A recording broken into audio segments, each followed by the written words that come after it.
Con las imágenes de la explosión que se presentó en Beirut el día 4 de agosto del presente año, comenzamos esta nueva emisión especial del canal de Enseña Química. Mi nombre es David. El día de hoy hablaremos, como es obvio, acerca del nitrato de amonio. ¿Qué es? ¿Cómo se produce? ¿Para qué se utiliza? ¿Y por qué razón ocurrió este lamentable y grave accidente? Comenzamos.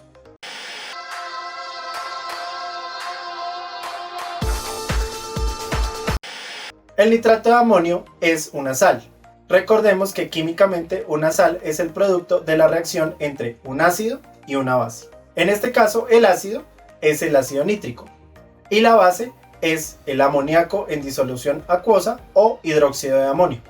El nitrato de amonio es una sal que se emplea comúnmente como fertilizante. Esto se debe a que esta molécula suministra nitrógeno al suelo.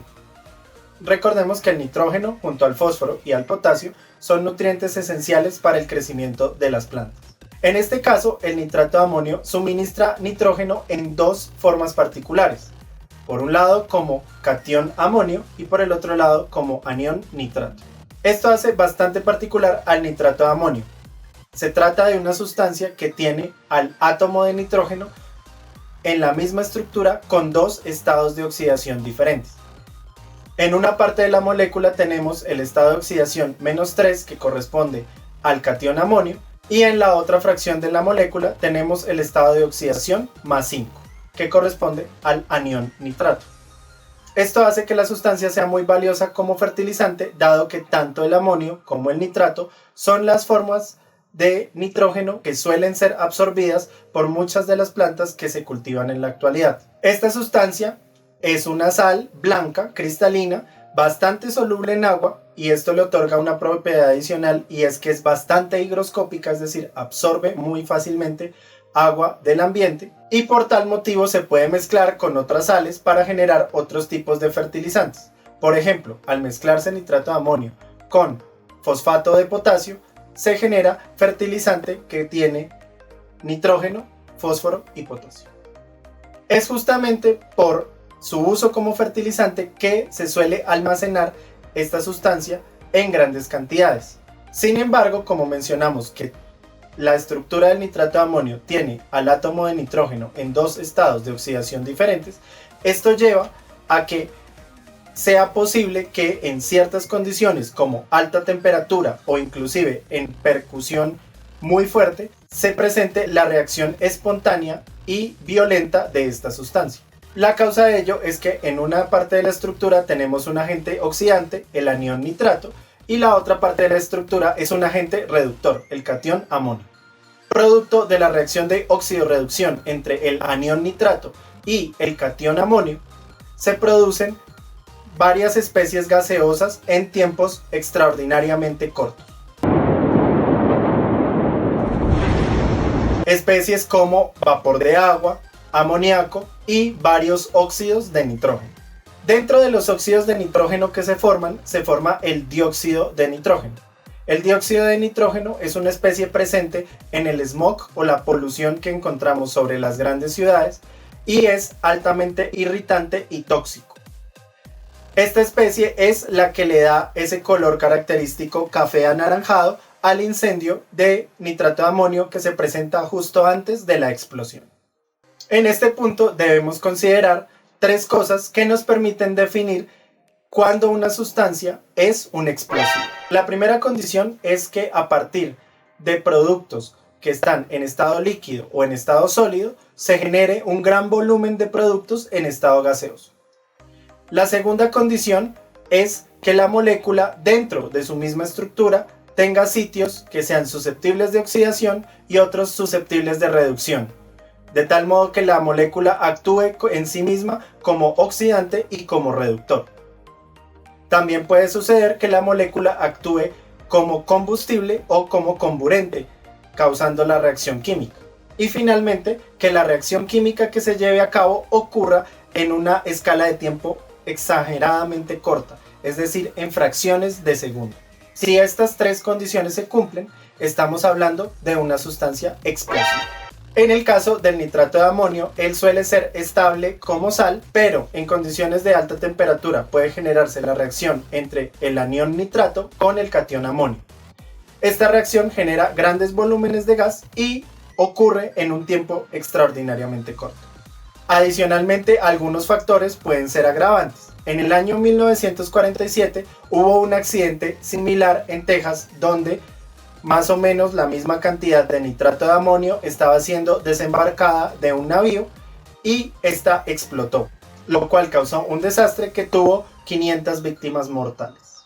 En aquel entonces se solía recubrir al nitrato de amonio con parafina, con el fin de evitar su naturaleza higroscópica, es decir, que el cristal de la sal de nitrato de amonio absorbiera moléculas de agua.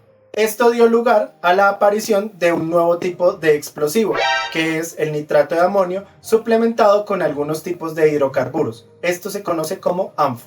No obstante, este no fue ni el primer ni el último accidente con nitrato de amonio. En 1921, una fábrica que producía nitrato de amonio en Alemania explotó, generando una cifra similar de víctimas mortales. También hubo otros accidentes en un puerto en Francia y en otros lugares del mundo, y el último accidente grave se presentó en 2013, cuando en Texas también explotó una fábrica que producía esta sustancia, causando la muerte a 15 personas.